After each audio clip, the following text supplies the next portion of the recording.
Hey everyone, welcome back to the channel. Thanks for tuning in for another episode. Today I've got a really good tip for you regarding buzzbaits. You know, a buzzbait is one of the best topwaters that you can use pretty much any time of the year. It draws a lot of strikes, it draws some really big fish to strike, but one of the most frequent questions I get from people is, why does my buzzbait not run true? It either runs off to the left or it runs off to the right, and it's really frustrating for some people because they think they make the perfect cast and then the buzzbait literally swims away from the structure that they're fishing. Well guys, I'm here to tell you that you're not going to get a buzzbait to run true if you're throwing a single bladed buzzbait.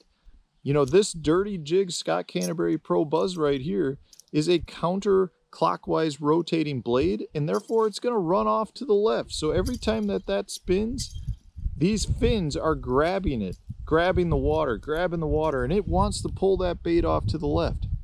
If I throw one that's just a normal clockwise rotating blade, it's going to run off to the right. That's how they function. The unfortunate part is, if you made the perfect cast and you're throwing a buzzbait with a blade that's rotating away from that object, it's going to move away from that. So you need to recognize that when you're fishing with the buzzbait as to where you need to make your cast. The only way you're going to get a buzzbait to run straight back is if you're throwing a double bladed buzzbait that have blades that are counter rotating each other.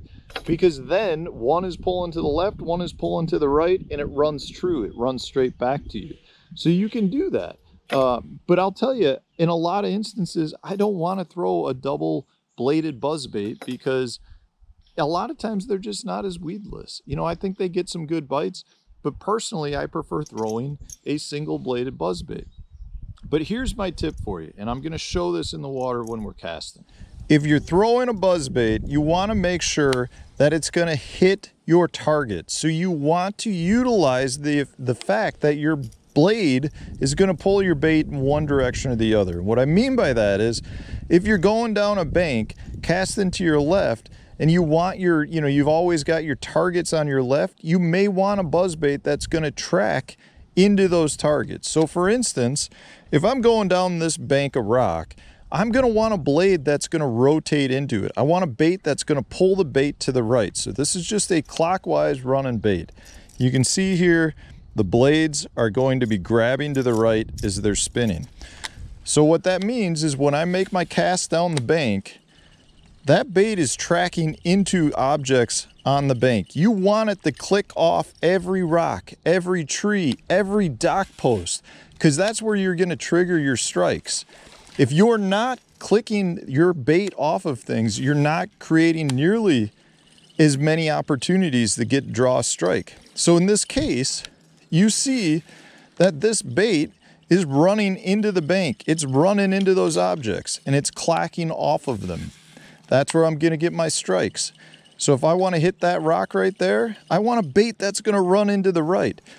However, if I'm going down the bank in the opposite direction, and I make a perfect pitch down the bank and I want it to hit the objects, I can barely even pull my bait into it. The bait is just tracking away from it. And the further you make a cast out, the harder it is to get your bait to go where you want it to, because it's got that much more pull to swim away. So you can see I've got my rod tip trying to pull it this way, and the bait's tracking to the right to the main river channel, away from the objects I want to fish. So the tip is, if I'm on a really good buzzbait bite, I'm going to have two rods rigged. I'm going to have one with a bait that's tracking to the right, and I'm going to have a counter rotating one like this, and I've got it labeled as CC counterclockwise, and that one's going to run to the left. So I've got one rod rigged with both, which is going to allow me to pick up and make a cast that's going to hit off the rocks on this side. Then I pick up the rod, and if I want to hit that tree off in the distance or bring it down this cut bank, I'm going to grab the other rod and pick it up so it runs down both. And I realize that means you've got two rods that are rigged with a buzzbait, but there's times where the buzzbait's just the best way to trigger a strike. And there's also times where the only way you're going to trigger strikes is to hit off those dock posts or those rocks or those laydowns. I mean, that's something going back to the Forest Wood Cup a few years ago. We were fishing Lake Murray, and if you didn't hit the dock post with your buzzbait, you didn't get bit. But if you hit the dock post, you'd get a lot of bites. So it's something that's really important in those instances. So you want to grab a buzzbait that's going to track into the cover that you're fishing, not away from it. And if you're going to be fishing a buzzbait all day, I recommend one that's rotating clockwise, one that's rotating counterclockwise, and you're going to have it all covered. So that's today's tip for you guys regarding buzzbaits. I hope it was helpful. If it was, hit the like button, subscribe to the channel if you haven't done so already, and stay tuned. We'll have another video tomorrow.